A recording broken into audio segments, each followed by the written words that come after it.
Pregame.com. This is the game Bryan Leonard's been waiting for. It's the Pro Bowl, AFC versus the NFC. We're going to have some fun with this because I tell you guys, I remember, and the guy I probably was influenced by the most, cutting my teeth, as they say, Dave Malinsky. He used to have the Stardust Line show, and I think the way I think about games when I do think as a handicapper was really influenced by him. And he used to love to write up the gray, the blue-gray game, and just talk about these unusual approaches to them. And Steve, you've got a lot of that in you. You love these Pro Bowls. Bryan didn't even know the game was going on. So why don't we give Bryan first crack? Is it just a matter of utility? Do you say it would take a lot of extra handicapping, it's just one potential opportunity, I'm not going to mess with it? Well, for a lot of guys, the limits are low on these type of games, but that's not my reason. I could see the blue-gray game, some of the other college games. Kids are out there to prove a point. In the NFL, have you ever been to the Pro Bowl? I went to the Pro Bowl one time. Number one, we're on an island. We're in Hawaii. You have a chartered bus. The bus driver could not find the stadium. If you charter a bus on an island and the bus driver cannot find a stadium, that means nobody cares about the game. And I was there, and nobody did care about it. If it wasn't for the sunshine, nobody would care. The players don't go 100%. So the question is that questionable motivation an opportunity? Yeah, and you're making my case for why this is such a good opportunity to bet. And I would say, Andy Iskoe puts out tremendous stuff. I love all the stuff that he puts out. You want to be very careful when you might be on the other side of an Andy Iskoe discussion. But Andy has often said he personally doesn't like to bet when there's no motivation. The games don't count. Okay, he always says the games don't count. But the games not counting doesn't mean you don't have motivation. All right? I actually love betting on things like preseason football and on the Pro Bowl when the games don't count. But there actually is motivation, and it's one-sided motivation. And basically, this is a big exhibition game. What's great is just in recent years, it's become a complete joke. They used to have totals in the 'Cause I can remember, maybe it was I was a kid, but I remember, that the 78 Steelers card with Bradshaw, and he had the little Pro Bowl thing, and I was so happy. So, and maybe kids care today, I don't know, but it doesn't feel like. Nobody cares. It feels like it's changed. Nobody cares. It's a big party, like Bryan said. If you find the stadium. All right, so where's the value? The value is simply, Ed Meyer once is a professor. He's with Pregame. Yeah. And he Physics professor, way smarter than me, way smarter. And he once gave homework to his students. He said, I want you to flip a coin 500 times, record the results, bring it in. It's 5% of your grade. His class of 40 came in with the results, 500 coin flips. He looks at it, he looks at it all, he says, you all failed. And you know why they all failed, RJ? Because their coin tosses were all heads, tail, tail, head, head, head, tail, tail, head, tail, head, tail. They flipped the coin 20 times, and they said, this is crap. I don't have an hour to flip this coin 500 times. And they just started making it a uniform distribution instead of a true random distribution, and that's what the Pro Bowl is. It's head, tail, head, head, tail, head, head, tail.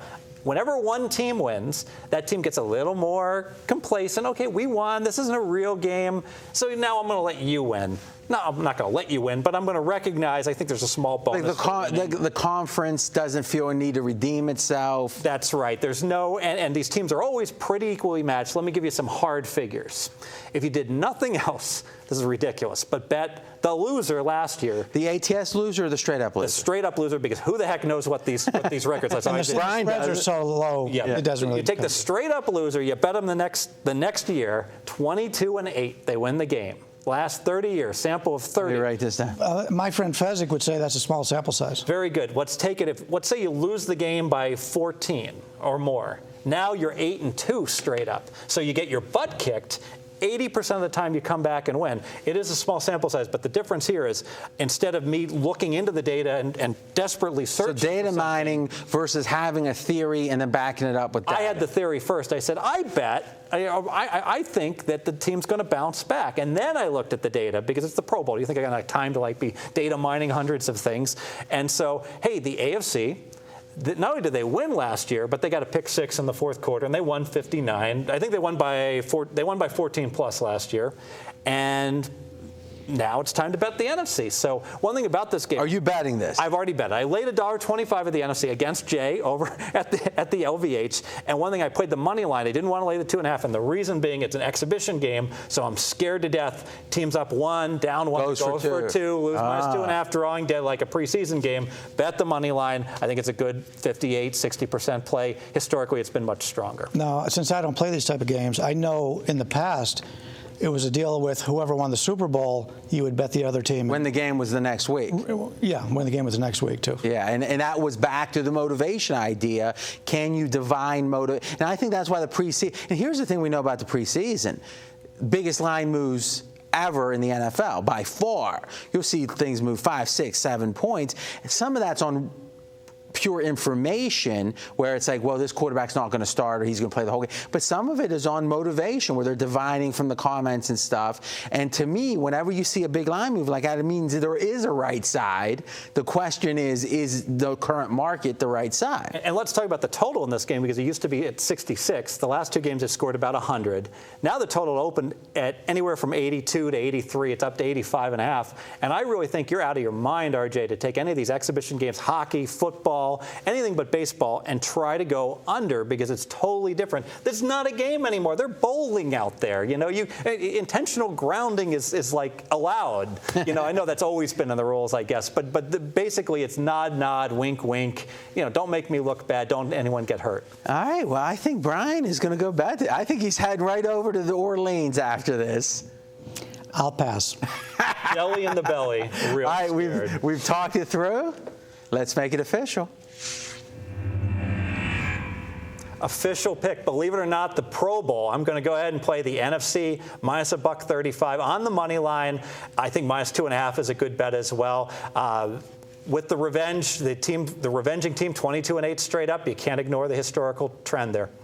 I tell you, Steve, all joking aside, the idea of the money line having more value because the potential going for too late because no one wants to play overtime, that is the kind of stuff, quite frankly, that you're thinking about it through a lot of decades of experience and from just thinking about it in a creative way.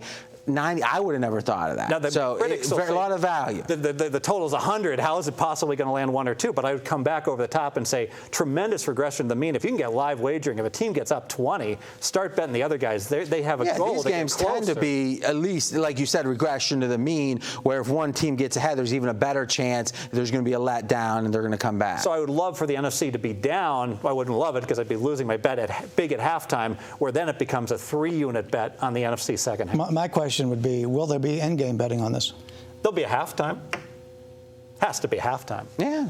All right, guys, we'll let these guys talk that out. We're going to move on. But I tell you this, good stuff. Now, we're going to have Fez and Bryan break down some NBA and some college. I have nothing to add there, so I'll be stepping out. Remember, Friday, VR and Marco. Next week, Super Bowl extravaganza. Get it all, pregame.tv.